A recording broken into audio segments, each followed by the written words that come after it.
Brice Bossouma, secrétaire général adjoint de l'Alliance pour le changement en charge des questions politiques, administratives et juridiques, a conduit ce mercredi 3 mai 2023 une délégation des cadres du parti cher à l'honorable Jean-Marc Kabunda Kaboun au bureau de la Commission nationale des droits de l'homme, où il a été reçu par le président de ces structures d'appui à la démocratie, Paul Sapo. Un entretien de plus d'1 heure et le porte-parole de l'Alliance pour le changement, Maître Ghislain Mwangi, est à notre micro. Ce jour, l'Alliance pour le changement est venue en délégation du comité exécutif national et aussi accompagné des autres structures, notamment la Ligue des femmes, la Ligue des jeunes du parti, interagir avec la Commission nationale des droits de l'homme, la CNDH, sur invitation du président de la CNDH, parce que préalablement, nous avons saisi la CNDH à des situations de violation des droits de l'homme, que l'Alliance pour le changement a connu, situation de violation des droits politiques que connaît notre président national, l'honorable Jean-Marc Kabunda Kaboun, et nous nous sommes dit, autant nous avons contacté plusieurs organismes, des structures et des représentations diplomatiques dans notre pays, on peut aussi compter avec une structure étatique d'appui à la démocratie, dont la CNDH. Et ici, pour nous, c'est une responsabilité qu'on vient renvoyer au-delà de notre méfiance du système qui gouverne le pays actuellement et même de toutes les institutions étatiques, qu'elles soient politiques ou celles d'appui à la démocratie. Pour nous, aujourd'hui, nous venons donner une responsabilité ou carrément rappeler la CNDH qu'elle joue une responsabilité qui est constitutionnelle, celle de soutenir la promotion de droits humains dans notre pays, commençant par les droits communs jusqu'aux droits politiques et droits démocratiques. Et donc, nous pensons que le concours de la CNDH est indispensable par rapport à la cause de notre président national, Jean-Marc Kabunda Kaboun, qui est en train de subir une injustice et qui est aujourd'hui pris en otage par les pouvoirs en place, suite à un acharnement politique inouï, parce que notre président national et notre parti avons décidé d'une rupture avec le régime Félix Tshisekedi. Qu'est-ce que vous revendiquez concrètement auprès de la CNDH? Premièrement, nous dénonçons, parce que nous n'avons pas à revendiquer auprès de la CNDH, nous dénonçons,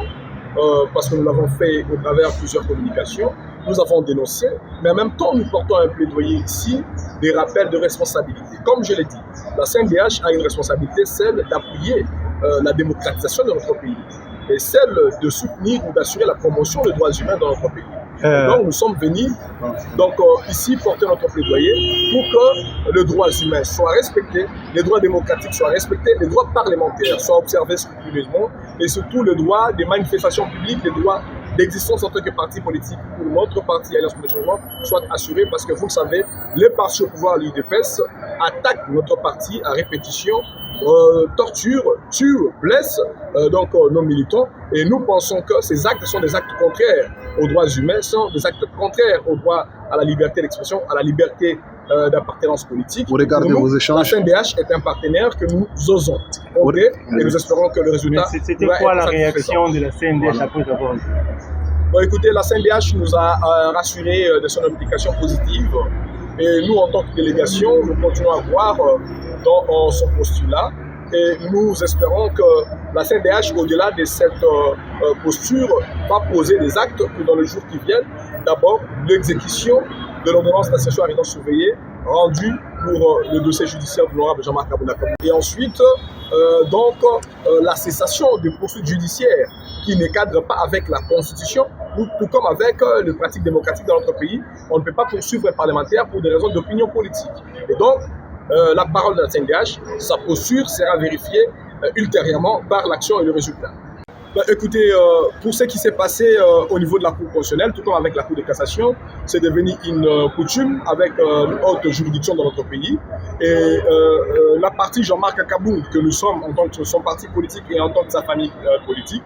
nous avons dénoncé d'ailleurs, et nous continuons d'ailleurs à persister, que d'abord ces procès est politique.